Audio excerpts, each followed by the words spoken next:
दुनिया में हो दुनिया का तलबगार नहीं हो, दुनिया में हो दुनिया का तलबगार नहीं हो, बाजार से गुजर है खरीदार नहीं हो, बाजार से गुजर है खरीदार नहीं हो। दौरान बका चूबाद सहरा बगुजास्त तलखा व खुशी व जस्तो जीबा बगुजास्त तलखा व खुशी व जस्तो जीबा बगुजास्त। इन्नल्लाह अश्तरा मिनल मुमिनीना अनफुसहुम व अमवालहुम बिअन्न लहुमुल जन्नाह। हे মানুষ, তোমাদের সাথে আমি রব একটা ক্রয় বিক্রয় চুক্তি করে নিলাম। মানুষ মানুষের সাথে ক্রয় বিক্রয় চুক্তি করে লাভবান হওয়ার জন্য। আল্লাহ বলেন, মানুষ তোমার সাথে আমি একটা ক্রয় বিক্রয় চুক্তি করলাম। ইন্নাল্লাহা আশতারা মিনাল মুমিনিনা আনফুসাহুম ওয়া আমওয়ালাহুম বিআন্না লাহুমুল জান্নাহ। বান্দা, তোর জান এবং মাল আমার কাছে দিয়া দিবি, আমি এর বিনিময়ে আমার জান্নাতকে তোর কাছে আমি বিক্রি করে দিব। আখিরাত বোঝার জন্য দুনিয়ার এক্সাম্পল, দুনিয়ার দৃষ্টান্তগুলো আমাদের জন্য অত্যন্ত সহায়ক আখিরাত বোঝার জন্য। যেমন দুনিয়াতে অনেক ডাক্তার আছে, তারা বিভিন্ন পদ্ধতিতে রোগীকে সুস্থ করার জন্য চিকিৎসা করে থাকেন। যেমন ধরেন একজন ডাক্তার ফার্মেসি নিয়ে বসে আছে, কারো যদি জ্বর হয় তাহলে তার কাছে গেলে সে সিরাপ দেয়, ক্যাপসুল দেয় জ্বর নিরাময়ের জন্য, প্রয়োজন মনে করলে অ্যান্টিবায়োটিক দেয়। সেম এই জ্বরের রোগ নিয়ে যদি আপনি ফকিরের কাছে যান, সে আপনাকে ঝাড় ফুঁক দিবে। যদি আপনি ক্যানভাসারের কাছে যান, আপনাকে হালুয়া দিবে। আপনি যদি হোমিওপ্যাথিক ডাক্তারের কাছে যান, তাহলে সে ছোট ছোট সাদা সাদা দানার মধ্যে কয়েক ফোঁটা পানি দিয়ে দিবে। ঔষধের যদিও ভিন্নতা, ধরন ভিন্ন, কিন্তু সবার উদ্দেশ্য হলো জ্বর থেকে রোগীকে সুস্থ করা। ঠিক তদ্রূপ আমরা কোরআন এবং সুন্নাহর আলোকে জীবন গড়ব। এখানে পীর মুরিদি, তাবলীগ, তাসাউফ, দর্স তাদরিস, এই সবগুলো বিষয়ের সমন্বয় হলো লক্ষ্য উদ্দেশ্য একটা। ডাক্তারদের যেমন সকলের লক্ষ্য উদ্দেশ্য থাকে রোগীকে সুস্থ করা, ধর্মীয় ডাক্তার গুরুজনদের লক্ষ্য উদ্দেশ্য থাকে একটা লোককে জাহান্নামের পথ থেকে ফিরিয়ে কিভাবে জান্নাতের পথে উঠানো যায়, কিভাবে জাহান্নামের পথ থেকে জান্নাতের পথে দিশা দেওয়া যায়। এটাই হলো মাকসাদ। মাকসাদ ভিন্ন নয়, ধরন ভিন্ন হতে পারে, পদ্ধতি ভিন্ন হতে পারে, মাকসাদ একটা। আমরা আরো একটু বুঝবো, যারা ফার্মেসিতে ওষুধ বিক্রি করে তারা কিন্তু কোনো অপারেশন করে না। এখন যদি আমার কথাগুলো ভালো মতো শুনবেন, আশা করি যদি বাস্তবতার আলোকে শুধু কান শুকালেন এমন না, আপনি আপনার কথাগুলো মিলিয়ে নেবেন বাস্তব জীবনের সাথে এবং সমাজের সাথে, বর্তমান পরিস্থিতির সাথে মিলিয়ে নেবেন। যে আপনি ফার্মেসিতে গেলে সে অপারেশন করে না, তার কোনো ভিজিটও নাই, যাবেন যা বলবেন প্রয়োজন মাফেক সে ওষুধ দিয়ে দিবে। আপনার ক্যান্সার হয়েছে, এখন আপনি যদি ফার্মেসিওয়ালার কাছে যান, সে আপনাকে কয়েকটা ওষুধ দিয়ে দিল, সে আপনাকে যে চিকিৎসা আপনার প্রয়োজন সেটা সে দিতে পারবে না, সেটা সে করাইতেও সক্ষম নয়। এখন কোনো বোকা এই দুনিয়াতে এমন নাই যে আমার ক্যান্সার হয়েছে অঙ্গটা কাইটা ফেলাইতে হবে। এখন আমি একটা হাতুড়ে ডাক্তার ফার্মেসির কাছে গিয়ে ওষুধ দিলাম, সে আমাকে অপারেশন করাইল না, এজন্য যে এই ডাক্তার বড়, আজ পর্যন্ত এমন কোনো আহাম্মক পাওয়া যায় নাই যে তারে বড় ডাক্তার হয়েছে। কিন্তু ভিজিট দিয়া হাসপাতালে 1 মাস ভর্তি আপনাকে রেখে তারপর আপনাকে অপারেশন করতেছে, অঙ্গ কাটতেছে। এই জন্য কেউ বলে না এই ডাক্তার কত বড় ডাকাত, আমার ফার্মেসিওয়ালার কাছে গেলে আমাকে কিছু ঔষধ দিয়ে দিত, তার কাছে আসলাম আমার অঙ্গটাই কেটে ফেলাইব, এই ডাক্তার বড় শত্রু আমার, এই ডাক্তার পড়ালেখা কম করছে, কম বোঝে। এটা কিন্তু কেউ বলে না, বোঝে না, এটা কিন্তু কেউ মনে করে না। সবাই বলে এই ডাক্তার বড় ডাক্তার, এই ডাক্তারের পরামর্শ এবং এই ডাক্তারের কথা এটাই সবচেয়ে বড় শিরোধার্য, এটা মানলে আমার জীবনের কল্যাণ বয়ে আনবে। ঠিক যারা আমরা আহলে হক উলামায়ে কেরাম আছি, আমরাও আপনাদেরকে দিনের লাইনে বোঝানোর জন্য বিভিন্ন জনে বিভিন্ন কাইফিয়াতে আপনাদেরকে আমরা দিনের পথে আহ্বান করি। পরিস্থিতি প্রত্যক্ষ করে যদি কেউ আপনাদেরকে ট্রিটমেন্ট করে, আপনাদেরকে যুগোপযোগী ডিরেকশন সাজেশন দেয়, তাহলে ওই ডাক্তারকে সবচেয়ে বড় মাহের অভিজ্ঞ মানতে হবে। দুনিয়াতে এটা যেহেতু যেই ডাক্তার অপারেশন করতে পারে সেই ডাক্তার বড়, যেই আলেম, যেই মুফতি মুহাদ্দিস আপনার দৈনন্দিন জীবনের অবস্থা প্রত্যক্ষ করে আপনাকে সঠিক সমাধান দিতে পারবে, সঠিক পথের দিশা দিতে পারবে, তাকেই বড় আলেম মনে করতে হবে। এখন আপনার যদি গায়ে লাগে, এখন কিছু কথা যদি আপনার চাল চলন বলন এগুলার বিরুদ্ধে চলে যায়, এজন্য যেমন ডাক্তার আপনার অঙ্গ কাইটা ফালাইলে আপনার কল্যাণের জন্য, ঠিক কোনো ওলামায়ে কেরাম যদি আপনার বিপক্ষে চলে যায় কোরআন হাদিস, সেক্ষেত্রে আপনাকে মাথা ঝুঁকে কোরআন হাদিসের তলে আসতে হবে। একঘামি করে নিজে বললাম অমুক হুজুরতে এইভাবে বলে, তাটা তো সহজ, সেই হিসাবে আমি মেনে নিলাম, কিন্তু বিপদ আমারই হবে। যেমন ওই অপারেশনকৃত ডাক্তারের কাছে না গিয়ে ফার্মেসিওয়ালার কাছ থেকে ওষুধ নিলে আমার যেমন ভালো হওয়ার কোনো সম্ভাবনা নাই, এই রোগ বাড়বে, ঠিক ধর্মীয় লাইনের অভিজ্ঞ মাহের ডাক্তার থেকে ওষুধ না নিলে আমার পরিস্থিতি একই হয়। মোহতারাম হাজরিন, দেখবেন এই সমাজের মধ্যে যারা অন্যায় অবিচার করতে পারবে তারাই বড় নেতা, তারাই বড় জ্ঞানী বুদ্ধিজীবী। সমাজ উল্টা হয়ে গেছে কিয়ামতের আলামত। দুইটা পাখি, কাক আর কোকিল। কোকিলকে মানুষ খাঁচায় বন্দি করে রাখে। এখন কোকিলকে জিজ্ঞেস করে, কেউ তুমি কারো কিছু চুরি করো না, তোমাকে মানুষ কেন খাঁচায় বন্দি করে রাখে?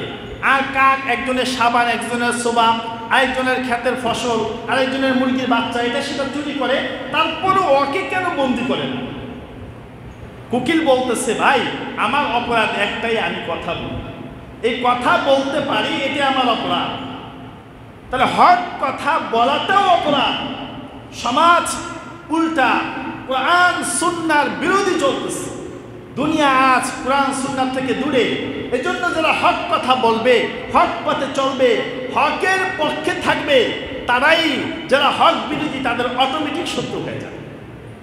মোহতারাম হাজরিন, আমার এই কথা বোঝানোর উদ্দেশ্য হচ্ছে, আসলে আমরা আমাদের মূল কুল্লু শাইইন ইয়ারজিউ ইলা আসলিহি, মূলনীতি হচ্ছে প্রত্যেক বস্তু তার মূলে ফিরে যায়। আমাদের মূল কি? আসলে আমাদের আসল পরিচয়টা কি? আসল ঠিকানা কোথায়? সেই আসলকে ভুলে আমরা নকল নিয়ে ব্যস্ত হয়ে আছি। নকলের উল্লাসে সবাই মত্ত। 1 নাম্বার আসেন, আপনার আমার আসল পরিচয়। আল্লাহ তাআলা আপনাকে আমাকে কেন সৃষ্টি করেছেন? আল্লাহ তাআলা কোরআন কারীমের মধ্যে ইরশাদ ফরমান, ওয়া মা খালাকতুল জিন্না ওয়াল ইনসা ইল্লা লিয়াবুদুন। আমি মানুষ জাতি এবং জিন জাতিকে সৃষ্টি করেছি একমাত্র আমার ইবাদতের জন্য। মা খালাকতুল জিন্না ওয়াল ইনসা বখাম, মা খালাকতুল জিন্না ওয়াল ইনসা বখাম, জুজ ইবাদত নিস্তে মাকসুদ আজজাহাম। অন্য কোনো মাকসাদে, অন্য কোনো উদ্দেশ্যে আল্লাহ আপনাকে আমাকে সৃষ্টি করেননি। আপনার আমার পরিচয় হলো আপনি আমি আল্লাহর গোলাম। গোলামের এই দুনিয়াতে যারা চাকরি করে, এক কথায় বুঝে সহজে, যারা চাকরি করে এদের কোনো স্বাধীনতা নেই। এরা ইচ্ছা করলে এক জায়গায় যেতে পারবে, ইচ্ছা করলেই পার্সোনাল টাইম তারা ব্যবহার করতে পারবে, এটা পারবে না। যার চাকরি করে তার কাজ ডিউটি শেষ হলে অন্য কাজ সে করতে পারে, তা না হলে বেতন কেটে দেওয়া হবে। তাহলে আল্লাহ আপনাকে আমাকে সৃষ্টি করেছেন তার গোলামি আর দাসত্ব করার জন্য। সেই গোলামি আর দাসত্ব থেকে আপনি আমি দূরে সরে গেছি। আমাদের যে মাকসাদ, সেই মাকসাদ দিয়ে আমাদের দ্বারা অর্জিত হইতেছে না। সে উদ্দেশ্য, লক্ষ্য উদ্দেশ্য আমরা হারায় ফেলছি।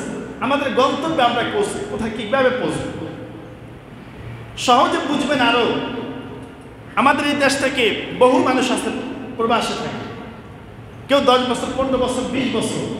লক্ষ্য উদ্দেশ্য এটা নয় যে আমার এই দেশের থেকে ওই দেশ উন্নত, ওই দেশের মধ্যে বিল্ডিংয়ে থাকা যায়, ভালো ভালো খাবার খাওয়া যায়, বেশি বেতন পাওয়া যায়, ওখানেই থাকবো, এখানে আর আসবো না।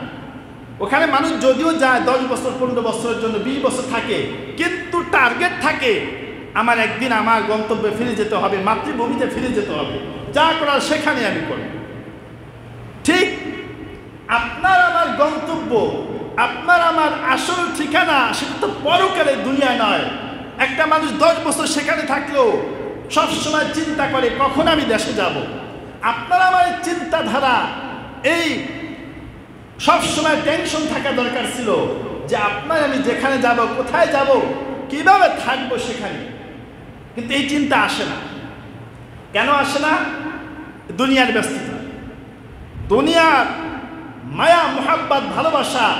ইন্না দুনিয়া হুলওয়াতুন খাদিরাতুন, পয়গম্বর বলেন দুনিয়াটা হচ্ছে সবুজ শ্যামল সুমিষ্ট। ওয়া ইন্নাল্লাহা মুস্তাখলিফাকুম ফিহা, আল্লাহ তাআলা এই দুনিয়াকে তোমাদেরকে প্রতিনিধি হিসাবে সৃষ্টি করেছেন। ফাত্তাকুদ দুনিয়া ওয়াত্তাকুন নিসা, সুতরাং দুনিয়াকে ভয় করো, মহিলাদেরকে ভয় করো। ফা ইন্না আউওয়ালা ফিতনাতা বানি ইসরাঈলা কানাত ফিন নিসা, কেননা সর্বপ্রথম দুনিয়াতে ফিতনার আবির্ভাব হয়েছিল মহিলাদের মাধ্যমে। এই হাদিসের মধ্যে বিশ্বনবী বললেন ফাত্তাকুদ দুনিয়া ওয়াত্তাকুন নিসা, দুনিয়াকে ভয় করো, মহিলাদেরকে ভয় করো। আর এই দুনিয়ার মায়া মোহাব্বত, হুব্বুদ দুনিয়া রাসু কুল্লি খাতিয়া, এই দুনিয়ার মোহাব্বতে আমাদেরকে আখিরাত থেকে, আখিরাতের স্মরণ থেকে, আখিরাতের কর্ম থেকে আমাদেরকে গাফেল করে দিয়েছে, উদাসীন করে দিয়েছে। আমরা বাজারে যাই আখিরাতটা বোঝার জন্য, আরো সহজ একটা উপায় দুনিয়ার বাজার। দুনিয়ার বাজার আর দুনিয়া মাজরাতুল আখিরাহ, দুনিয়া হচ্ছে আখিরাতের খেতি বা বাজার। আমরা যখন বাজারে যাই, এখানে 3টা শ্রেণীতে মানুষ বিভক্ত থাকে। একদল মানুষ বাজারে যায়, আরেক দল আসে, আরেক দল কেনা বেচা করে।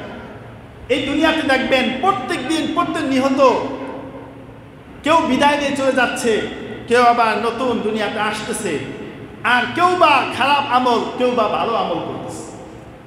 বাজারের মতো এখন বাজার থেকে যে ভালো কিছু ক্রয় করে আনে, সে বাড়িতে এনে সবার কাছে বাহবা পায়, সে ওগুলো দিয়ে ভালোভাবে চলতে পারে, তার খাবার দাবার জরুরত পূর্ণ হয়। কোনো বেকুফ যদি বাজারে গিয়ে ঘুরে ঘুরে ঘুরে বাজার শেষ, সন্ধ্যা হয়ে গেল, চলে আসলো, সে আপনজনের বকা ছাড়া আর কিছুই পাবে না।